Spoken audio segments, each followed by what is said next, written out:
going to make plays. We're going to play hard. We're going to do what we got to do. O-line, D-line, toughness, toughness, toughness, toughness.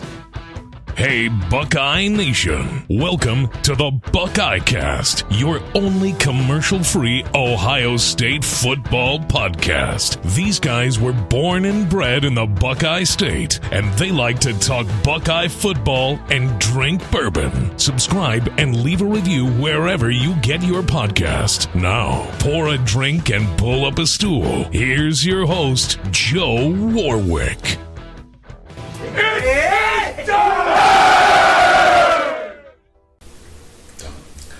What is up? We are back. We are back. Happy Labor Day weekend. Coming at you, folks. As always, please hit the supply store. We got free shipping going on.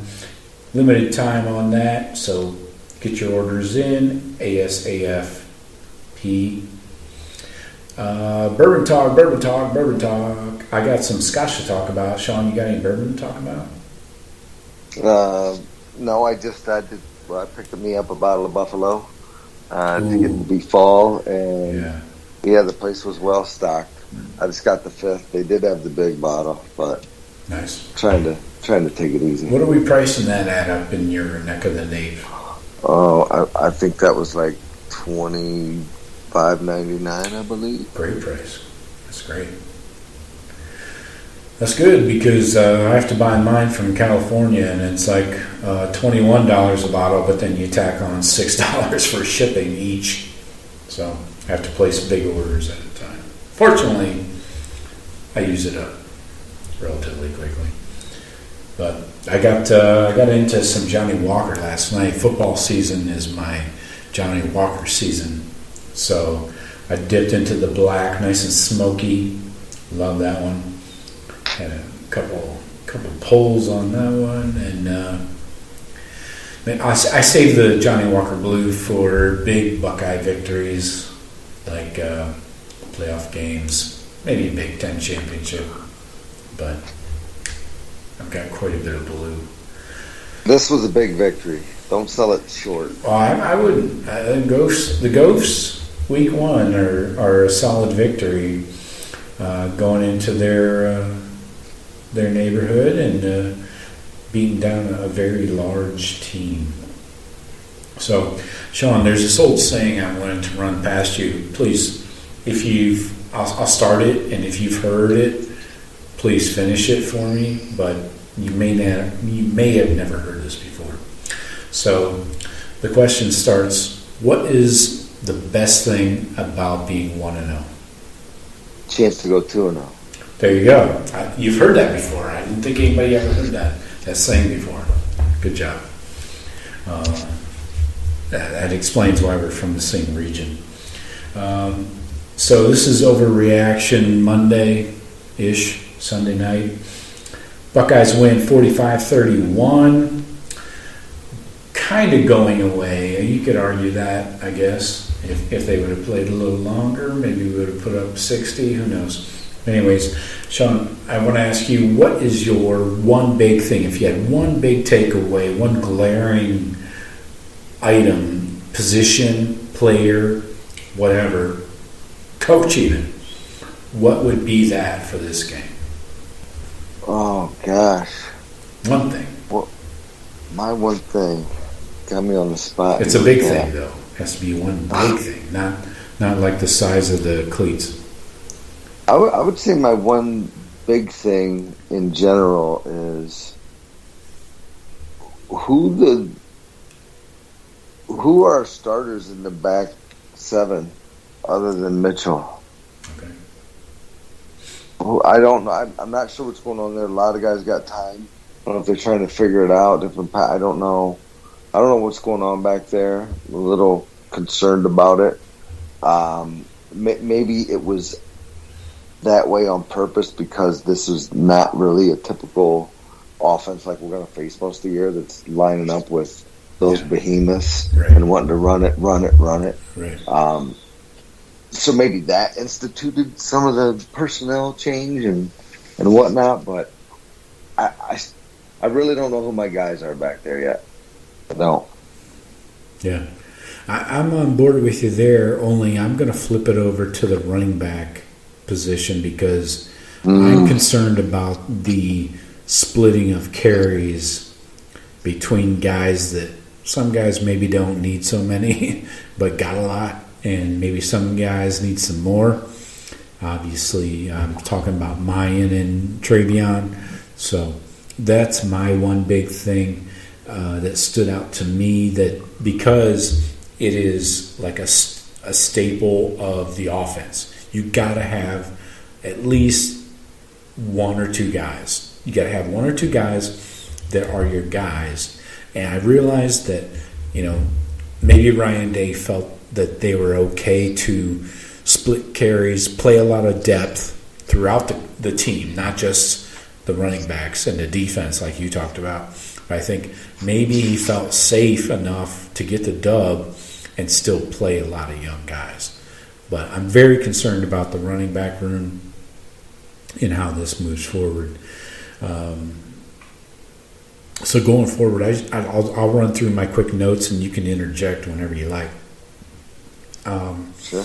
I went back and watched the 60-minute version today, and quickly I'll say Stroud was struggling early. Was that the rain or was that just his head? O-line was strong. Luke Whippler was almost perfect. He had a couple worm burners, but nothing that cost us. Treveyon is electric. More Mayan, more Treveyon, less Teague and Crowley. CJ has to be a more willing runner. Quick strikes, we can score from anywhere on the field. We had no rotation at wide receiver, and I was happy the offense closed out the game with 4 minutes left. So please, if you want to touch on any of those or go in your own direction. Yeah. Well, I mean, just to piggyback on the running back conversation. Yeah, I mean, I agree, and I think I forget what my carries were, and I was hoping it was going to be 10-10-10 if we had 30 carries. And, they had 26. Now from seeing what I'm seeing, I'm just I don't know. Teague, I think, has his spot, but from what Mayan did early, I don't know why you don't keep feeding that and kind of hot hand, unless there's something we don't know about that was going on with him. And then, Treveyon, I mean, boom, gone. Yeah. More of that, please. Much more of that. Yeah. And what did he get? He got 2 carries and one reception? Exactly. 3 touches. He was in for 7 snaps. First game, big game though. We were in that game, and maybe it's a little bit hard to, put the trust in a true freshman like that. If that game was, we were comfortable earlier than that, maybe it'd have been a different thing. But you got to go into a little bit of conservative mode. You can't do something stupid week 1 with a freshman. Then they're definitely blaming on the coach. Like, coach, hey, man, you're the one to put him in there. What, right. You got these other guys. Yeah, I agree. Teague has a role. It's just not a 10 carry a game kind of role. I mean, I don't know what his role is, but and same with Crowley. Sorry, but I think Crowley looks good, like in pass pro. Yeah. I think that might be what Crowley, a toughness about Crowley maybe that gets him in there. Especially with the young quarterbacks. Like, hey, I need somebody to protect this kid. Yeah. Yeah, I get you. That's a good point. I didn't really investigate Mayan's pass pro, but and same with Master. I mean, Master's always been a good pass pro guy. He does get blown up from on occasion, but I just think you got to give more carries to Mayan and Treveyon. Well, I mean, I hope that's obvious. The sample's small, and, but that's so true. far it's so good. Yeah, and I'm with you. It's overreaction week. I mean, week 1 we expect everything to be perfect and the coaches to know what they got. But we really don't know till the lights come on, literally. Quick strikes. I mean, we saw it. It was a little slow going early on. CJ said himself, in the interviews after the game, that he was kind of not really ready. He was a little, uptight and just talked to his teammates and stuff, and obviously airmailed some balls. Exactly, yeah. And that's what happens when a guy is maybe too hyped, too full of adrenaline. They put too much into it. And second half, though, I mean, credit to Ryan Day, honestly, for sticking with the kid, not pulling it down and being more conservative and handing the ball off more. He let him throw through it. He let him continue to throw, and the shit came around. I mean, and he was crazy effective in that second half. Oh, my God. He was effective, but this thing I still don't know is, I mean, I think that was some crazy, either great play calling one. Mm-hmm. Minnesota's D. I mean, these guys, we were wide open on all that stuff. Yeah. I mean, nobody's around these guys. And there wasn't a bunch of contested type of balls that I'm thinking off the top of my head, at least the touchdown plays. Mm-hmm. Yeah, it's a legit point. I mean, their secondary was playing back, and, Olave and Wilson are catching balls in front of them and going, especially Olave. He caught a couple balls in front of their secondary and just took it up the sideline for scores.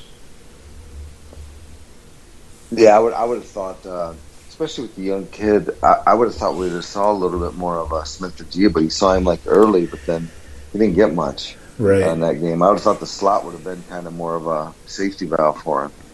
That's true. And that's another thing that kind of chaps my ass is the tight end production. We had one catch for Rucker. Right. You would have thought that running those guys over the middle would have been an easy pitch and catch for a young quarterback. I would have expected more, at least more looks, but everything was to the wide receivers, and Well, you knew that was going to be a decent game, but maybe just maybe, Ryan Day left some stuff in the bag that he didn't want to show Oregon at all for game one, and they come in studying one film, and boom, you hit them with some tight ends and slot receivers, and they don't know what's going on. Yeah, that's a legit point. Yeah, I'm not going to argue with that. So coming off the stats here, CJ almost goes for 300, 4 touchdowns, 1 interception. All I hear, though, on the shows and everybody within the last 24 hours talking about Ohio State is oh, CJ looked okay. He didn't really do much. I'm like, check the fucking stats. He almost went for 300 fucking first game. Yeah, but I will kind of agree with that because, so much of that was made by those receivers, whether it was Treveyon or Olave. Yeah. To me, look, the stats are good, but those stats are a little bit padded from some exceptional play. Is Jeff with us? Yes, I am. Oh. I stood quietly enjoying your riveting point about some help in the receiving core making some of the plays. Yeah. Yeah. The Trey Henderson pass was at 71 yards. Yeah. Something like that. Well, quickly, first, Jeff, we start off an easy 71. That's a nice starter right there. Jeff, first off, we started with our one big thing of the game. So if you had to pick out one big thing that stood out to you, whether it was a player. I was saying with regards to the line changes, like in a hockey game, where every 15 seconds there's a group of dudes running off and people are just changing. But my other point was going to be that I think maybe they were trying to just get in that best 11 that they wanted to get a bunch of packages and see their best 11 versus a lot of different formations. Okay. So they were taking themselves maybe out of their regular defense to try to do that. Just a thought. obviously we don't know what their best 11 means. I thought they were trying to find their best 54 because that's how many dudes played. I mean, it was. I think there's a lot of questions still. It tells me from the coaches. Like there's there's no positions that are been taken control of, or not. There's not as many maybe that we think. We saw a lot of people in the field, which I get. I think it's great to just throw everybody in there. But I totally expect this to work itself out over the next couple games. The playing time. And Cam didn't help the situation with those two being out. Yeah, well, right. That's a huge. I mean, that's not a small thing. Your two guys that were probably going to be health-wise, if they were healthy, your two starting corners, and then you go true sophomore, two freshmen, and sophomore has had 0 starts.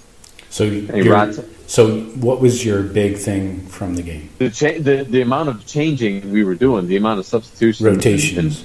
Rotations. Offense, not on offense, on defense. You're talking about. Yeah, more. That was. I guess that was more on defense, but I didn't know we were. That's fine. Yeah. Just when Shawn was kind of in a similar situation in the rotation, but. So we got Stroud almost going for 300 yards, 4 touchdowns.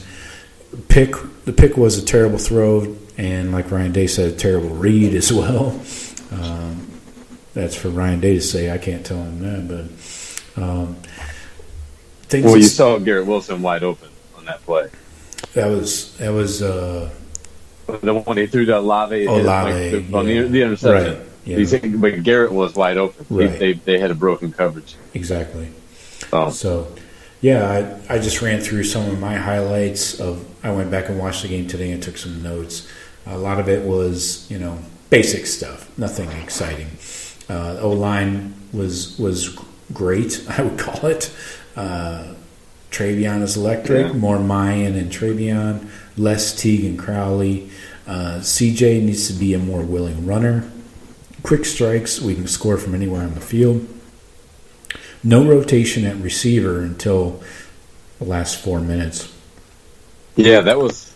I took notice of that during the game. Yeah. So, Mayan went for 125. Obviously, the 70-yarder.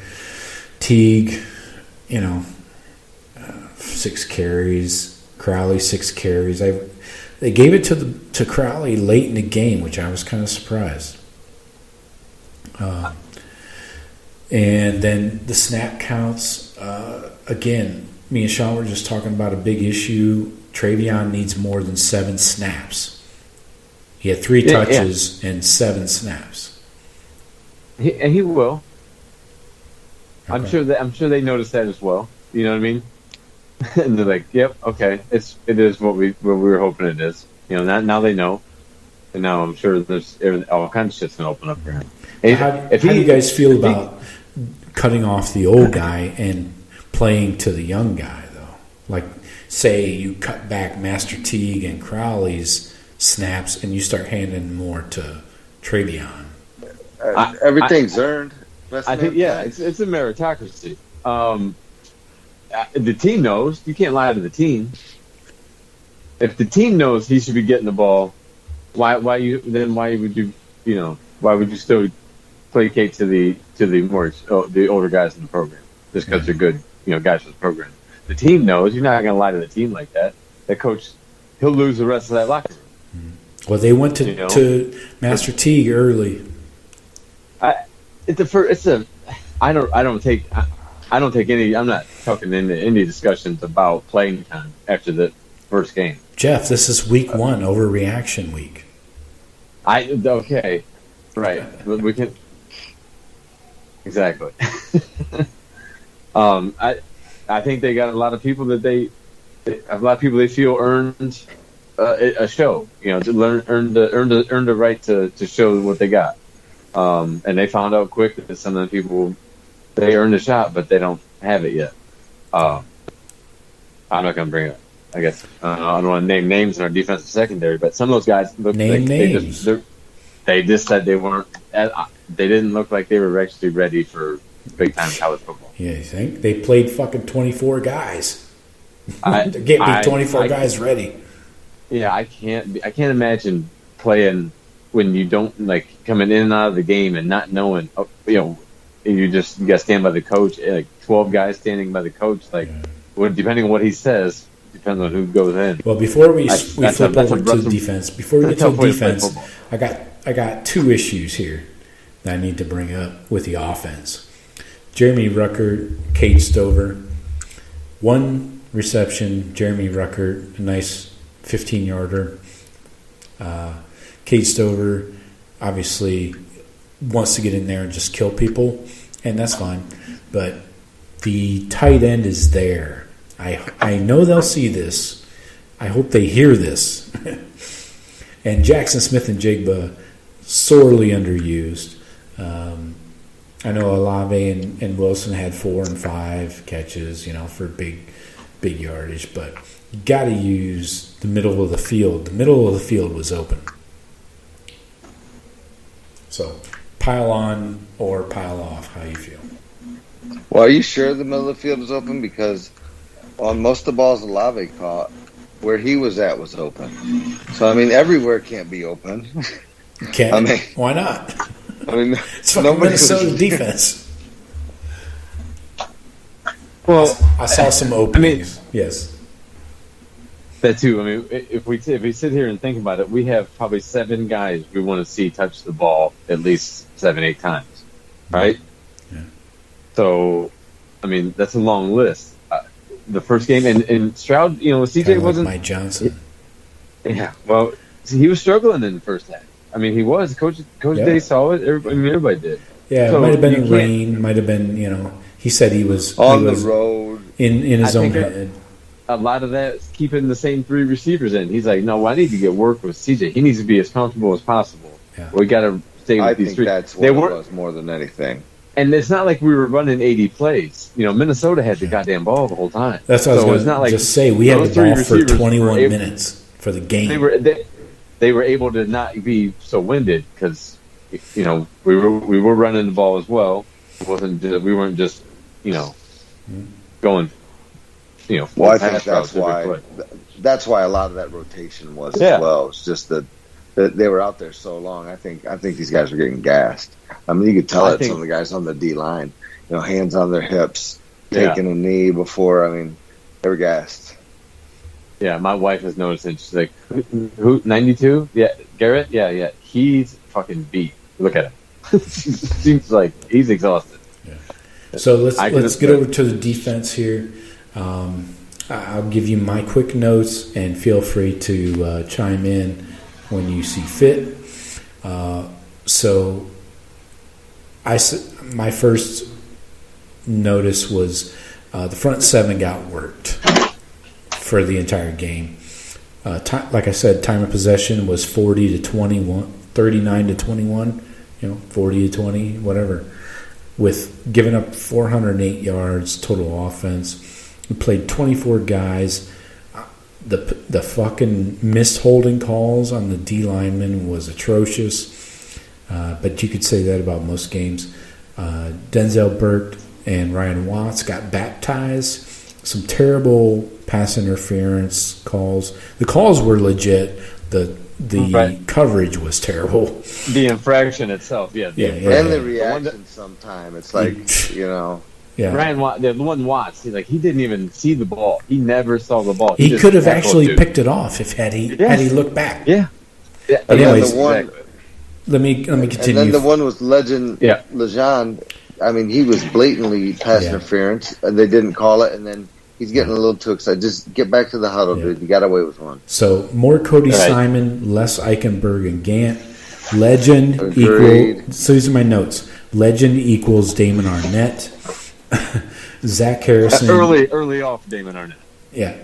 Zach Harrison, Tyreke Smith were neutralized. They had 1 sack, and that was the strip sack by Zach. Otherwise, the other sack was from Cody Simon. So D-line did nothing. could not get a meaningful stop on defense, and this is an overarching college football issue. They got to relax on the targeting calls. Every time a guy gets hit with a helmet doesn't mean it's a targeting. I saw this in multiple games. It's not just the Ohio State game. They got to fucking relax with throwing a fucking targeting flag. So anyways, guys, jump in on any of those points you like. Go ahead, Jeff. Any of them. The targeting, I agree. There are some. They even had one in the Clemson-Georgia game last night, Of course. Skowski was involved in one, of course. No, what? Funny. It's funny. He also got checked for a concussion last night too. Yeah. In the tent. Did somebody check his fingers for bunghole? I don't know. I don't know. But yeah, it's intent. You're trying to judge intent, but that's really what you should be judging it on, because incidental contact happens. If somebody's legitimately trying to, use the crown of their helmet at someone, purposely changing their angle or whatever to use the crown of the helmet as the point of contact. It's hard to see. It's hard to see, and it definitely should be reviewable. And if you're going to keep the rule the same, but at least make it a 15 or 20-yard penalty or whatever, not an ejection. What do you think about some of the other points, though, Shawn? The time of possession, the yards given up, rotating 24 guys, the missed holding calls, any of those? Legend is Damon Arnett. I was getting to that one next, Joe. Hold on. The legend I was, he needs. I'd like to see a little more football playing, a little less hype out of legend. True. But look, that D line was going against the biggest O line, 4 graduate seniors and another senior that were massive dudes. Hey, by average age, they're older than the Vikings O line. By average age, no joke. I believe it. That's nuts. And it's close. It's like right. 0.9 of a year, but I saw. It's like one of those weird things I heard the other day. And so I expected those guys to be really good. I think if Minnesota can just tweak that defense a little bit, Minnesota's got a chance on that side. I thought that until Abraham went down. That's going to hurt them. That kid runs hard. Yeah. He was going to get his. I think Minnesota went in there with a great game plan. Flex got him rolling the boat. They were hyped. He's an inspirational guy. And they gave it a heck of a try and had me worried for a minute late in the second. So, what do you think about the corner play with Burke and Ryan Watts in that first half then? I wasn't impressed with much of the playback there, frankly. I know what's name had a few pass breakups, but I don't know. Actually, for first game and freshmen and that type of status, actually very impressed. But we're going to need to be better than we were. Yeah. And then you got Gant Proctor. What's the latest on Proctor? No word yet. Yes. He did, after the game, he was in a sling, and he said he'd be okay for this week, but he's not a doctor. Proctor doctor. So, but that tells me it may be something like a separated shoulder, it's not a break, like a broken collarbone, because he would know he's not playing for sure. Right. On a break or something like that. Yeah, I wasn't super pumped with Eichenberg and Gant's performance. I don't think Gant. I think Gant's been passed by. I think he's just like what used to happen. Guys in the program 3 years, but he's been battling injuries. People are coming in faster and stronger and better. That was a little ticky tack on the call against it was him, it was lazy. I'm not really calling the roughing the passer really into his performance. I'm not bringing that into it when I say I don't think he's I don't think he's our best linebacker. I don't think he should be on the field. Yeah. I don't know. That's what I'm trying to say. Especially if we're only playing 2 linebackers nowadays, which, seems to be the case. So I think it should be Mitchell. Overreaction Monday. Gant should have left. Overreaction Monday. There you go. And I agree, Shawn. It should be Simon and Tyreke. I mean, barring injury, that should be the starters. And then you bring. But again, you know what? I don't know if I'd want just Simon out there for 50-something run plays against that O-line. I mean, I almost do want some rotation in a game like that and put Eichenberg in there to eat up some of those guard blocks. I mean, that's a long day being a linebacker playing that Minnesota team. That's a long day. I think that we're going to overreact because even though it's the first game, but we played 24 guys on defense. You said, Joe, right? Yep. The coaches probably felt that all 24 of them have done enough in the spring and in fall camp, summer camp, and everything to earn that effort. Now, after this game, I don't expect it to nearly be the same type of situation. It's going to starting to get worked out. We'll see this week. I guarantee it'll be considerably noticeable. The difference, in the substitutions and playing time and maybe touches and all that kind of stuff. I think it'll start to. I think, and then as the season goes, I think it'll kind of, kind of percolate back out to like a normal year. But there's a lot of people that are really good on our team, man. So we've got a lot of guys that are really good. So if they keep earning it in practice, the coach is going to say, "Well, fuck it, no, we got to keep playing 15 guys on defense this week." Or, 16 guys. It depends on the Minnesota game can if Minnesota can keep that mindset and keep pounding the rock and run it 40, 50 times a game in ball control, and one of their guys steps up behind Ibrahim, I mean, I think they're going to be a legitimate shot over there on that side. I think they lost Ibrahim, though. Yeah. That was an Achilles. I don't know. I'm not sure how much that guy behind him at number 3, I think he was. Potts? Potts. I don't know if he can carry him like that. I thought too with Ibrahim they could challenge, because if they can lean on you and just fucking just run him, if he can run 30, 40 times a game against Iowa, Wisconsin, oh yeah, you got a shot. Because we can bring in Eichenberg and Gant. Not everybody else can. Like, man, we can rotate linebackers in and out and hang. Right. Different, like you said, Joe. Different games. The next game's not going to be.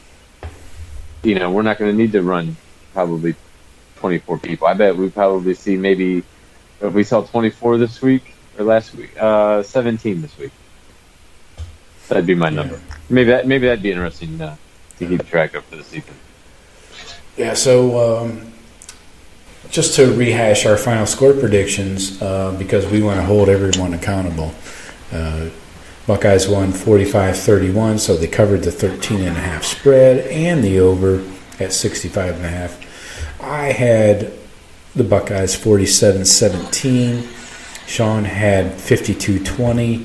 Jeff had 42-13, and he had a little teaser on there that the Buckeyes would go over 300 yards passing as a team, and that was false. 6 yards short. Yeah. So I don't know who got the closer of the scores there. I would say I did probably, but it's debatable. Well, you're the host, of course. What's yours? Tie goes to the host, I guess. I had 47-17. So yeah, you got it right. Seems to work for me. 42. I had 42-13. Yeah. Yes, you're close. It's 20 point spread anyway. I didn't think they would. I didn't know. I had no idea what kind of offense Minnesota had. Honestly, I knew they were big line, real bad running back. Pounded at you, but I didn't. So I didn't know if they could fucking score. That guy does not scare me. I would love to face them again. It's a week one opponent. I would not want to face them again. No. No, that'd be a tough ball game, but definitely a physically. I'm not worried about losing, but it's just that's the other game beats you up. Yeah, physically you don't want that again. That's true. Yeah, you can't have too many of those games, and not have everybody. Because that's how Big Ten was for 30 years. Everybody had those games every week, and that's how they could never compete with anyone else. Kind of glad it's out of the way with an extra couple days of rest. Definitely needed.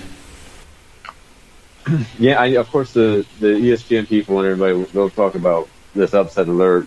Oregon coming in to Ohio State. This is prior to the season starting. Well, I didn't catch all of the Oregon Fresno game, but I don't know if they strike the fear. They should be striking fear in Columbus. They're coming in and playing a noon game on our home opener, and we have a couple extra days. I would imagine we come out and look a lot better, a lot more crisper, a lot more sharper, I guess. After Fresno gives them everything that they want, yeah, I mean, I'm really liking our chances. I'm not in this fear. week. I'm not in fear of Oregon.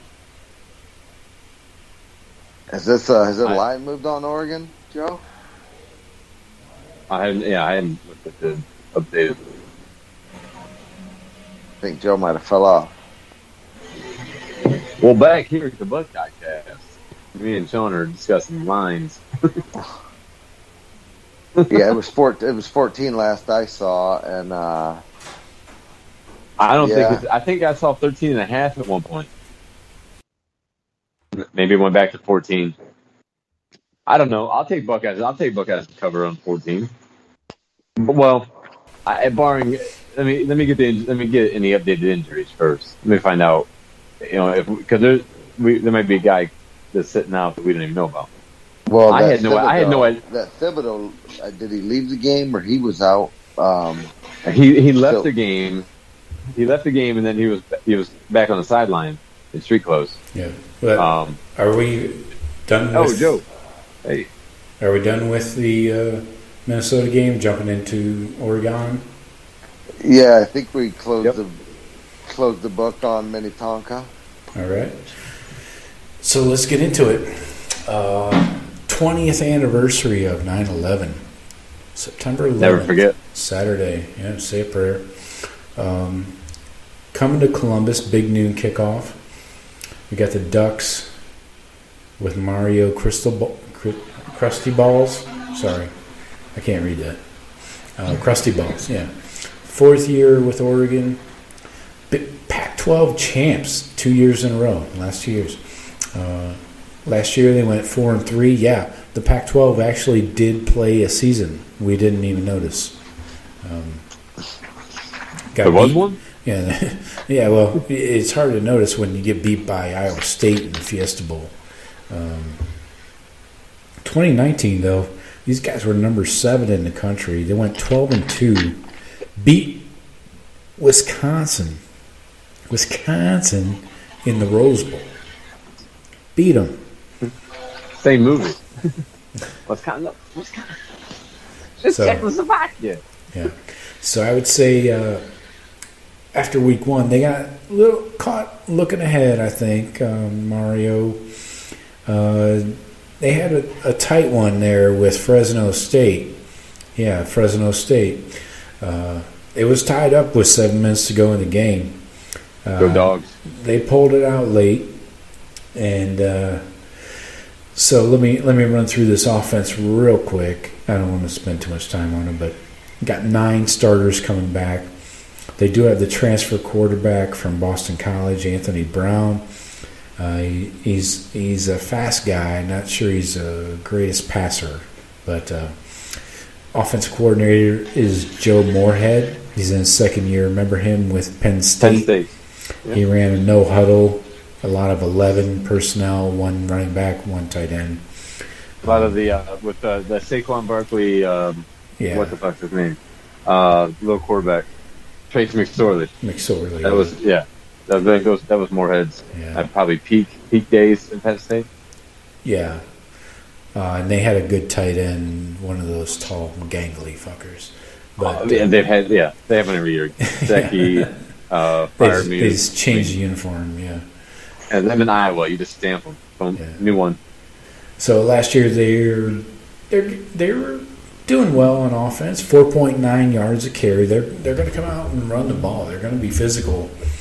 Allowed 11 sacks. Keep in mind this was 7 games, but had a -9 turnover ratio. Different quarterback, of course.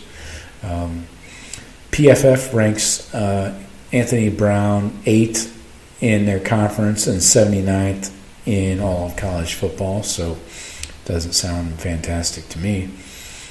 And he went 15 for 24, 172 yards, 1 touchdown against Fresno this past week.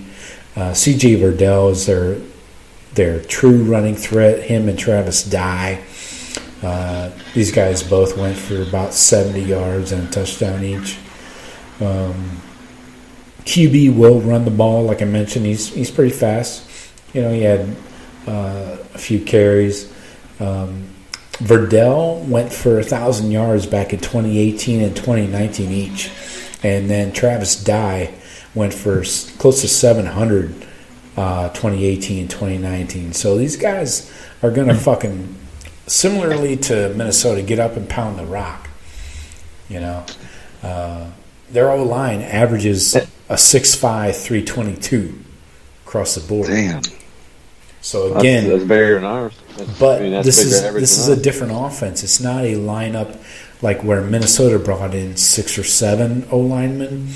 This team is going to go no huddle, or at least very short huddle tempo and pound you. So like us. I guess you could say that, yeah. Better quarterback, I would hope. I didn't realize that O-line was like Minnesota's. Like, man, get me off of. Well, maybe that's why they use so many guys. Who's going to tackle? Who's going to get in there?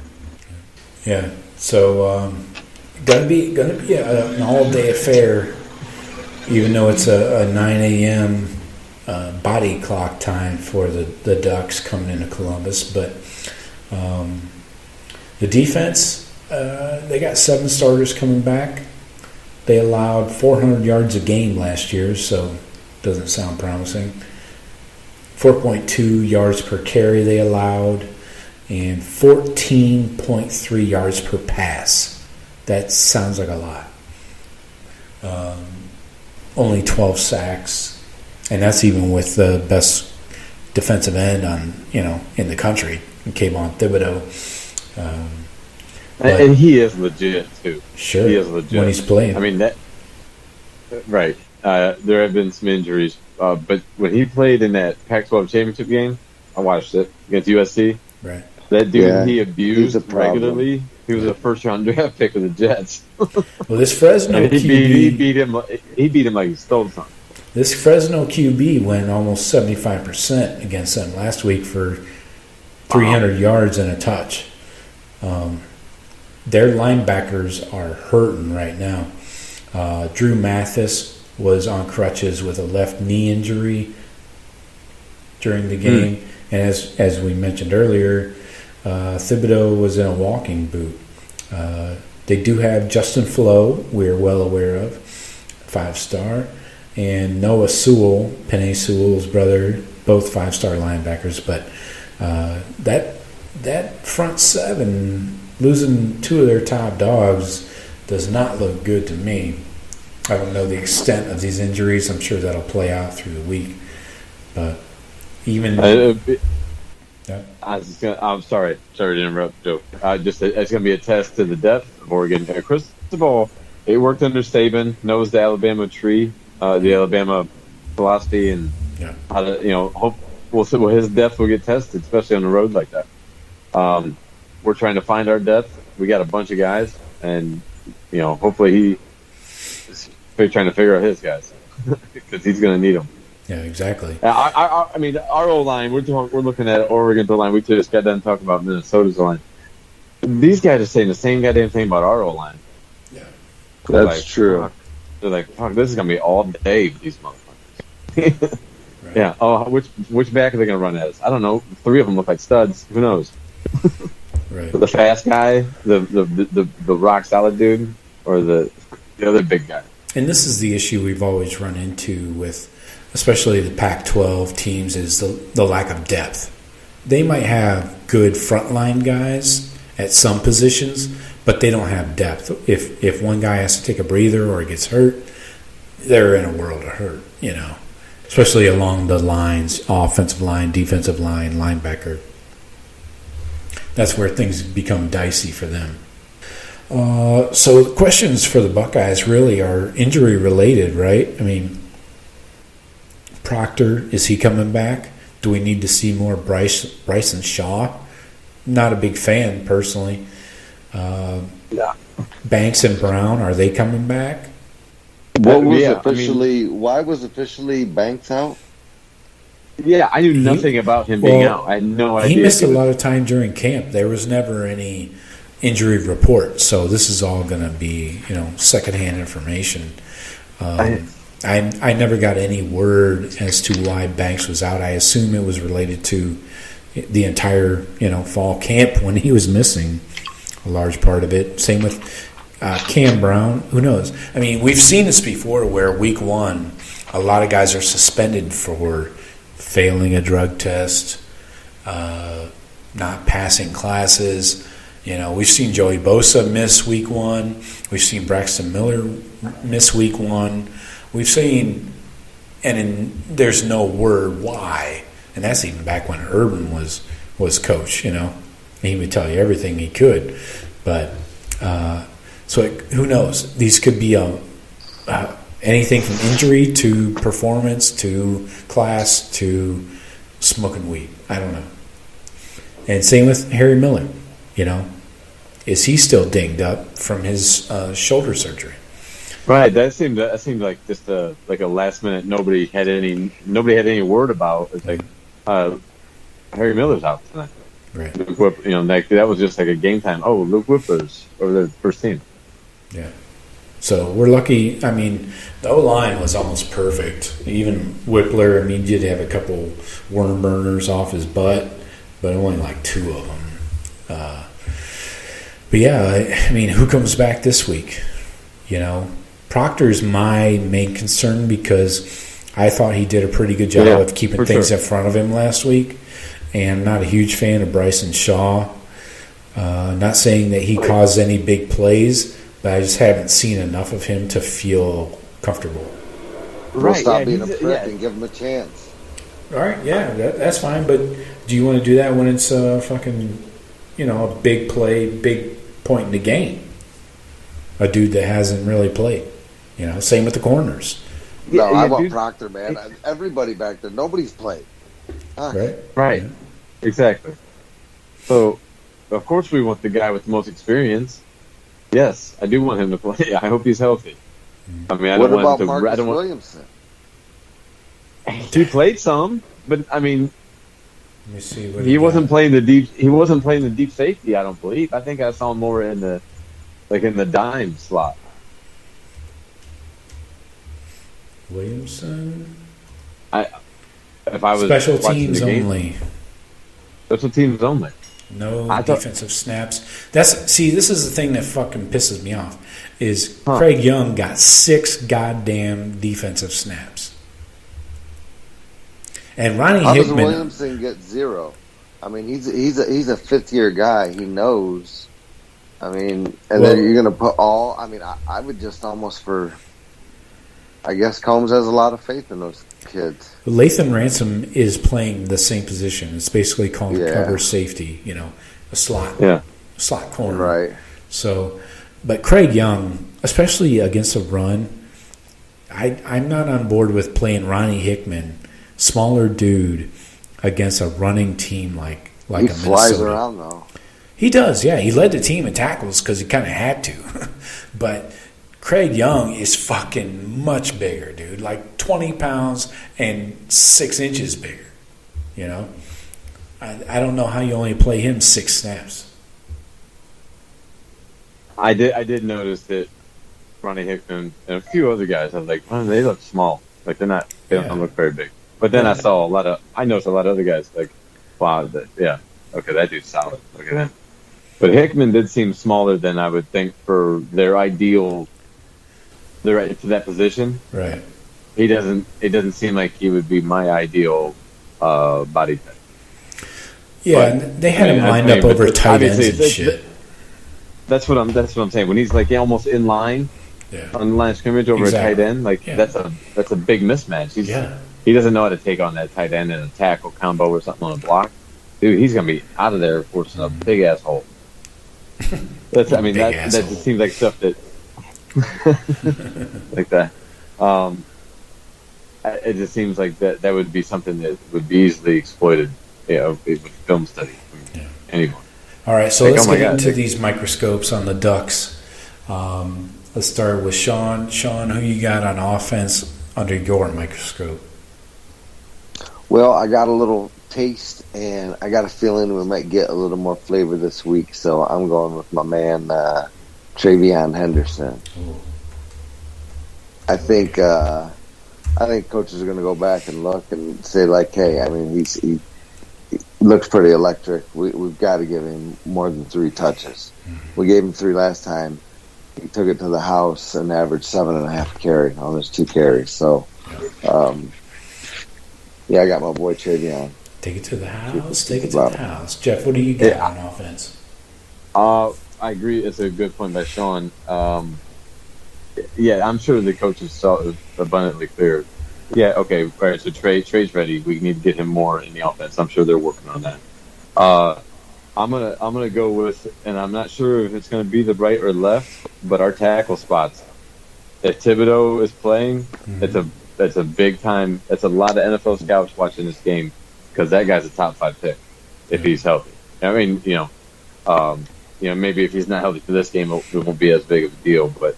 I hope he is healthy because it's going to be good competition, a good test for our guys. Yeah. So I don't know how much he rotates from right to left end, strong, weak side, or whatever. So that's why I would say our right and left tackles, whichever one's got Thibodeau. The dancing bears. Whatever side he lines up on, it's going to be 2 first-rounders going against each other. Right. You got Dawand or MPF. That's what I want to see. Like, this is good on good. This is some of the best on best. You got to win. You got to win your share. You got to win your majority.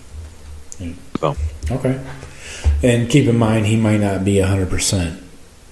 I'm assuming not. Right. Yeah. I mean, whatever the health may be. Steroids and cortisone. He's gonna be fine.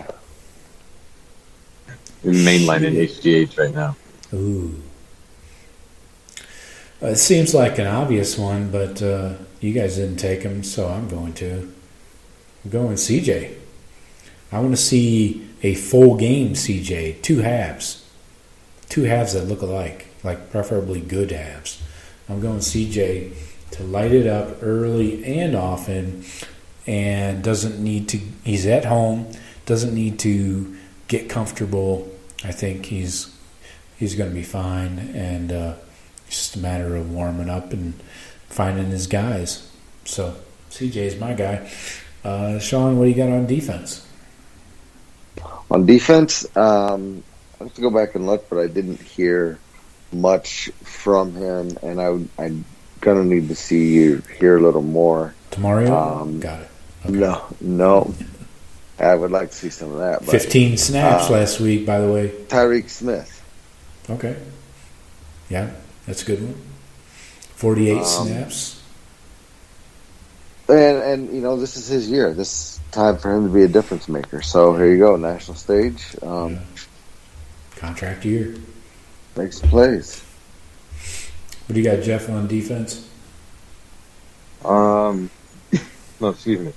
I'm gonna look at our rotation. Our rotation in the defensive backfield. Like, how many guys are we still rotating? Have our starters gained more? The health of our projected 2 starters. Just our corners in general. The rotation. Who's playing? Who's seeing the field the most? Yeah.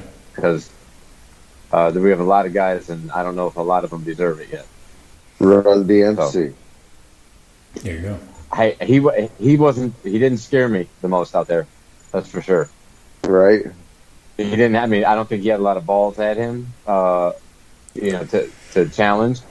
Yeah, not a lot of balls. No. I don't know. I mean, I'm just saying that there weren't any passes thrown at him. Yeah. Nobody's whipping the balls around. Yeah. Right. Okay, so you're talking corners rotation is what you're focused on. Yeah, see what So who's your starting is. corners? Let's say Banks and Brown are gone again. If they're still out, yeah, I think I still go with Burke and Watts. Okay. For confidence reasons, for those two, I'm like, yeah, you guys, we have two guys injured. You two are the next two up. But I don't think Johnson got in there, didn't he? Jalen Johnson? Yeah, Jalen. Yeah, he did. He get plus, yeah, he was in there a little bit. I mean, most of the guys was most of the D line. I mean, hell, there was probably 7 or 8 different defensive linemen in the game. But yeah, I want to see what their rotation looks like. I'd like to know if our projected starters are not playing.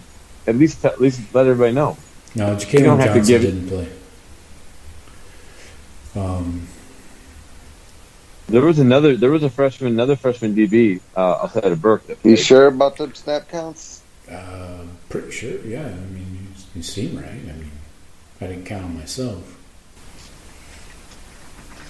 Seems like this would be right. I mean, what, check your source. What's your source, Joe? What are you looking at? 11 Warriors. 11 Warriors. That's pretty credible. Shawn, you got something different? Oh yeah, I guess that's what I'm looking at too. I could have swore I saw. Maybe you're looking at another Johnson. Joe, do you have in front of you how many defensive backs played out of the 24? How many were defensive backs? It's a lot, dude. Okay. Under safeties, they got everybody listed. Yeah, some were special teams only. But one guy I remember I did not see Cam Martinez. Cam. Special teams only. Yep, there you go. Court Williams. Another one. Well, he's still recovering. I don't expect to see him in action yet. So he didn't dress? I doubt it.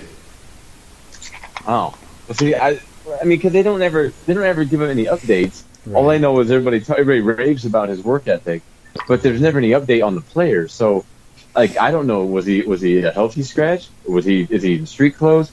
Is he dressed, but he's just not ready yet? Like, there's no. He has a middle to lower, I'm not saying we need to know, but definitely mid-lower bodily injury. So let me give my defensive player for my microscope. I'm going Cody Simon. I want to see more Cody, less everybody else, especially against this Oregon run game. I want to see this guy in the middle gobbling up tackles and making plays. Gobble, gobble, gobble. So let's get our scores in here. Let's go back to Shawn. Buckeyes are favored by 13. Over-under is 63. Yeah, I got 42-24. Buckeyes. Cover and the over. All right. Jeff, give it to me. Weather's supposed to be pretty good in Columbus, I'm assuming. You know what happens when you assume? Yeah. All right. So I'm taking a guess that there's going to be at least weather not to upset a passing game. Yeah, you save time. You don't have to look the shit up when you assume. Yeah, and Shawn nailed it. 42-24. I will go 42-27 just to be different. But that was my score. That is your score. I'm going 52-13. Buckeyes win going away. Never a ball 50 game. Burger, huh? Yeah. I think C.J. Stroud comes out very confident and very ready to throw darts all over the shoe. So, like he's a Fresno State Bulldog. Could be. If he goes for 300, I'll take it. So I do have a handful of games. We don't have to talk about them deeply, but I just want to get your 2 cents, each of you, on this one. I'm going to run through 6 games, and I want you to give me just what you think about each one. Let's go Penn State, Wisconsin. That was a hell of a ball game to me. That was really hard to watch in the first half. Holy shit. That was a tough watch. I'm surprised by Penn State's defense, but not worried about their offense at all. Yeah. I don't think they know how to get the ball to Jahan Dotson anymore. Well, you stand back as far as you can and you chuck it as far as you can. Simple, Jeff. Come on. Yeah, I feel like Wisconsin just didn't want to win that game. It's they didn't have the guys to cover Dotson, and they kept coughing it up. What they have, 3 fumbles? They had a first and goal at the 2 with maybe have under a minute left. Right. And maybe play more than 5 games of good football before you get a logo and put a brand on yourself. Ooh, that's a Jack Cohn burn. I mean, if you would have told me that was Jack Cohn back there, man. I would have said, yeah, I believe that. Yeah, I looked at the stats. I'm like, that looks like every Wisconsin quarterback ever for eternity. Yeah. I'm like, you're not fucking special, Mertz. He did not. He looked like I'm not really here for this gunfight. You know what I mean? Like he didn't want it. Well, they're not calling plays to highlight the quarterback exactly. They don't have a Quintez Cephas. They don't have a fast guy that they can go to. Davis is good. Davis is a good receiver, but he's not yet. He's not their game breaker and the possession guy and everything else. They got one good receiver, and the running backs are highly rated. I mean, they have respectable running backs. That dude that came from Clemson, he's legit. I just don't think he'll hold up doing 30 carries all year. Yeah, but Penn State's defense impressed me, though. They look good. Yeah. Penn State, definitely their offense looked a lot better than I thought it would be. Yeah, Wisconsin's running back, that Malusi Chaz went for 120. Noah Kane only went for 48. And he looked good. He looked good. But he didn't get the opportunities, I don't think. Right. I don't know what his average was, but he looked good when I saw him in the game. Just 6. But again, like I said, Sean Clifford is he drops back as far as he can and just chucks it off of his back foot. I don't know what their offense. Yeah, it's Yurchik's offense. I think it's supposed to look a lot like Ohio State's. If I had to guess, no thanks, it seems like what they're trying to do looks like a lot of what we're trying to do. Yeah. I saw the crossing patterns that we have, right. And Clifford like his 2 guys crossing each other confused him. Right. Yeah. Well, Ryan Day actually brought that to the Ohio State offense, and yours is probably just trying to copy and paste. Sure. Well, sure. Why not? It worked over here. So let's jump over to Iowa and Indiana. You guys see this shit show? Good God! I was working most Fortunately of the day. Not. I went back. I watched I chose the Wisconsin game on the DVR. Without I didn't know the score. But then by the time that game was over, I saw the Wisconsin or the Indiana score. I was like, oh, I need to check this out. Iowa dominating Indiana. Yeah. Didn't need to watch it. I'll take your word for it.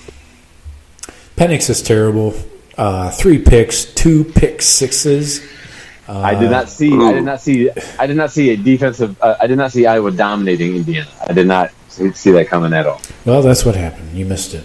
Right. Indiana is not the second best team in the Big Ten East. I'll clarify that for everybody that was all over Indiana coming out of last year. I'm still there. Okay, there you go. I'm going to take the under on that 7.5 win total on the season. Too bad. Really? I can't get that action anymore. Otherwise, I would. 7.5 for the season. That's what it was before week 1. Yes. But I would have taken over. I mean, you win with 8. You win at 8-4. I would have picked Indiana 8-4 easily, possibly 9-3. Yeah, I still think I'm this week. I mean, if they, but I'm saying, before the season, if they had some magic like they did last year, some late games, Penix might be able to make plays late in the game. Yeah. I figured they might be able to get to 9-3 with an upset here and there. Nice, we think it's magic. So this one, I didn't see any of this other than the 20-minute condensed version. Georgia and Clemson. Clemson is in big, big trouble. I watched every play of that game, Joe. Every play. I'm sorry to hear that, dude. Why did you waste your life like that? Well, I was up to about 1:30. I watched. Yeah, I watched I'm sure. I watched 3 games. I was up to about 1:30 this morning on the back porch watching. I watched the whole game. Holy shit! DJ, he didn't know what to do, man. He's not going to finish the season, man. Their O-line is a sieve. They're getting beat with Georgia's D-line. Georgia's D-lines. And Georgia's defense. Georgia's D is real. That's real. Oh yeah, I'm not denying that. I mean, but they were flexing on Clemson last night. Yeah, but so was Clemson. I mean, there was not a touchdown given up in that game. Exactly. Yeah. Oh yeah. The defense is. I mean, the Clemson's defense is legit too. Yeah. I'm with you. Ugalugale is no Trevor Lawrence. Ukulele. No, and he doesn't want to run. He's like he looked more almost like a Cardale. Like when Cardale first started, and like he was limited, like Cardale had a great arm. He's big. Didn't like to run a whole lot. I'll tell you though, I wasn't impressed with Georgia's offense either. They didn't do anything. No, JT Daniels threw for 135, dude. Zamir White, supposed to be 5-star stud, went for 74. I mean, these receivers didn't do dick. Well, I think White is the best out of the 4 that they played. Sure, they played 4 running backs, man. I mean, they were trying to. That's probably Kirby trying to keep his we have quarterbacks, he has running backs.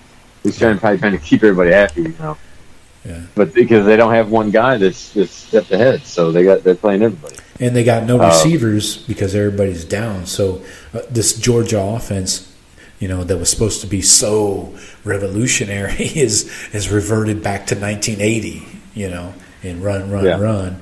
And we'll score touchdowns on defense, I hope. That's their innovation. Yeah. But they are their defense is legit, and they are. I mean, they're a national. They look like a national championship. Shawn, what do you think? I mean, already. Shawn, what do you think? Does it say your defensive line's really good if you're getting home with 4, or does it say the other team's offensive line is terrible? Well, it can say either thing. I would say a little bit from column A, a little bit from column B, but I think. That Clemson team does not look like it could be national championship caliber. Georgia kind of does to me. If they clean up some things, they could be that caliber. The problem is Clemson's going to probably make the playoff because North Carolina looks like shit. Miami looks like shit. Mm-hmm. Florida State, I don't know, we're in the middle of that. What are they doing? They probably look like shit. And they're hanging with, I got the game on delay a little bit, but they're hanging with Notre Dame. But at least through the first half, they're hanging right with Notre Dame. Looking good on defense. DJ's definitely going to get better. The talent's there. 2017 FSG. Oh, thanks, Joe. Third quarter. I guess I'll just fast forward.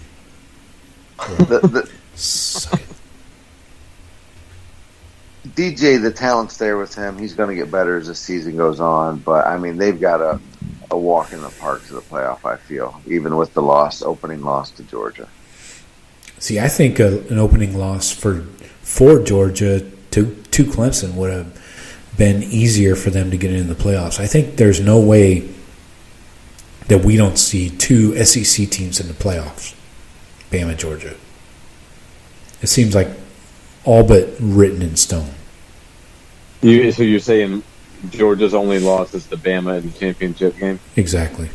So yeah, undefeated, like an undefeated Bama and a one-loss Georgia. Maybe even a one-loss Bama, as long as they beat Georgia in the championship game. Yeah, whichever. Yeah, one or the other. Okay. No, we could. The only thing is if there's undefeated ACC, undefeated Pac-12, undefeated Big Ten. Jeff, quality of losses. SEC, you lose to the SEC, that's a quality loss. Right. So I mean, like, it would take like a USC being undefeated in the Pac-12, and they would get in over Georgia's one loss, losing a championship. That's a fucking reach. that's a reach. I think the committee would do it that way. I'm not saying what I would do. I'm guessing that's how it would play out. All right, so moving on, bloodbath in Atlanta.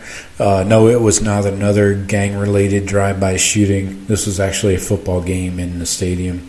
Bama makes quick work of the Canes. We miss you. Big play, J-Mo. Love to watch you ball. 95-yarder. But didn't expect much to come out of that from the Canes. And, back to reality for Miami. I thought they'd put up a little better fight than that. I mean, they were outclassed from the second. Yeah. They got off the what was this? I think the spread on that game was 17.5. I want to say, and Bama got up to 20. is I had some solid action on that. Okay, congratulations. I did very well. So but Bama averages in that opening game or whatever. I think they averaged like a 22-point margin of victory. So I didn't expect anything else. I didn't expect Miami to really threaten anything with Bama. I got to tell you guys, I think of all the teams that are in contention, and most of us have new quarterbacks. His name's escaping me right now, but I like Alabama's Bryce Young. Yeah, he's a little guy. Kid. He's a little guy. He's composed. Yeah. And he goes about his business. Yeah. I mean, I can't argue with that. I mean, he's definitely dropped into a great situation. But I mean, compare him to the first start with CJ and DJ. Right. I think he outperformed both of them just throughout the game, and regardless of even the final numbers. I don't know if he had better numbers than. Yeah, he had 344 and 4 touchdowns. But I mean, early on in that game, I think Miami was bringing 3 or something, and he would set this. I mean, he was standing there like I was standing in the street, looking for somebody, waiting for somebody to get open. I mean, I hope Alabama's line isn't that good where no one can get to this guy. Well, they didn't do a lot running the ball, I'll tell you that. Their running game was virtually non-existent. Leading rusher Brian Robinson had 60 yards. Trey Sanders had 40. It was kind of a mixed bag of little bit unimpressive, honestly. Well, the only thing I'm sure of is that Bama's number one and they deserve it. Oh, I'm not going to debate that. It's a tough one. I'm not betting against them either. I mean, I had like 6 bets on that game and they all cashed in favor of Bama. So you have to assume Georgia's going to go to 2 with Oklahoma struggling in their home opener. Yeah. So I would imagine Georgia jump into 2, Oklahoma 3, we stay at 4. I think we jumped to 3 actually. Oklahoma struggling. Did you watch that game? No, I did. I was just following the scoring on it. Green Wave, the fucking Green Wave smacked Oklahoma in the fucking face. They came back big time on Oklahoma and recovered an onside kick with 2 minutes to go and couldn't do anything with it, down 1 score. That was huge. I mean, and again, we're going to bang on Alex Grinch. I mean, he might be just a pinata for Buckeye fans, but his defense gave up some fucking yards, man. That quarterback was moving the ball in the second half on that team. I don't want to hear, the team got soft because they were up big. No, you got to play 60 minutes, man.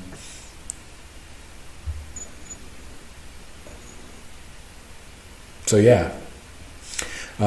What about LSU? I saw that game. I saw that nightcap. Yeah. Holy shit! Break up the Bruins, man. Yeah. I tell you what, though, those UCLA unis look beautiful. That is a beautiful looking uniform. That shade of gold with the blue, that works. And they played good. They played good. Yeah. But I couldn't believe LSU, and they were able to operate their offense without even looking at Daryl Stingley. The dude, he was not involved in that game.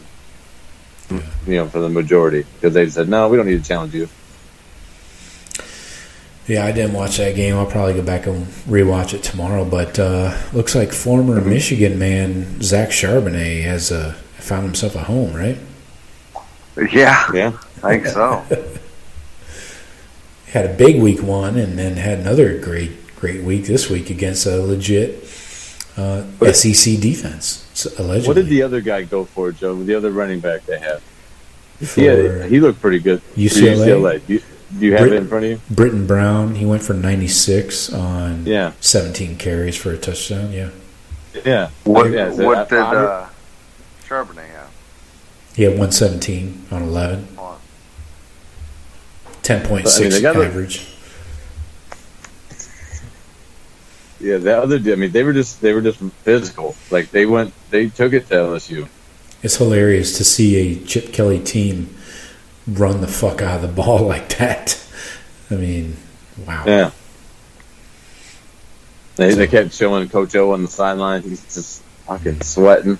Yeah, I bet. The gig's up. They're gonna know I'm a fraud. Right. I gotta get out of here. You get sweating like a used car sale. Right. So, yeah, that was the last one I really wanted to talk about. We talked about Oklahoma barely surviving. I got to stay. I mean, how good is it that college football's back? I watched some videos of, Enter Sandman at Vatech, right, and the jump around at Wisconsin. That was awesome. And it's just, man, I love this freaking game. College football, it's the shit. Yeah. That's why we do this. That's been going, in my opinion. That's why we do this. We do this like nudists. Anyway, I got the Gators coming over here to Tampa this weekend against USF. So there you go, Emory Jones will come over and heckle him. They barely escaped with a fucking win last week. Dude, that's going to be covered up with orange and blue, dude. You don't even want to go out. You don't even want to go over the bridge. I won't. Gators will take over that fucking town. Yeah. Yeah. Yeah. So, all right, boys. Excellent show. Let's get together next Sunday and recap another Buckeye dub. What do you think? Sounds good. Yeah, it's going to be a good game. I think this is the most talented team we'll face this year. Roster talent, I believe they're the highest. Yeah. So it's going to be a real good test. Yeah, but I think we're ready. I think we learned a lot. I think the coaches learned a lot. I got faith in those coaches making adjustments. Yeah. Looking forward to seeing what those adjustments are because there's a lot to adjust. Yeah, it's all about getting the dub, and like Ryan Day said, come up for air after this week and see what you got. Get some experience. It takes a few games. Yeah. But don't sleep on Rutgers. You just laid 60 on somebody. Temple. That's awesome. I love to see Rutgers back. It'd be nice if they were competitive, like when it was Ohio State. Of course, Ohio State beat up on Michigan State and Rutgers, and people say, "Oh, well, Rutgers is a good squad, though." I mean, that was a good win. I'd love for it to get to that point. Get them. I would just like to see Rutgers beat Michigan. I'm good with that. Give them 7-8 wins. Like is there 9 wins is their peak. From 7. Keep a lot of 7-8 win seasons. That'd be perfect for us. Hey, in the middle. In that same vein, Maryland just beat West Virginia. So watch out, Maryland. What was the final on that? I didn't see the final on that score. Oh, I don't remember off the top of my head. The high scoring. I expected that game. No, I feel like it was in the 20s. But Maryland was behind. So maybe Maryland scored late. I feel like they were behind 3 or 4. Yeah, I don't remember the final, but it was a tight one. But anyway, all right, boys, good show, and we will reconvene next week. All right. See ya. Sounds good. See ya. Later.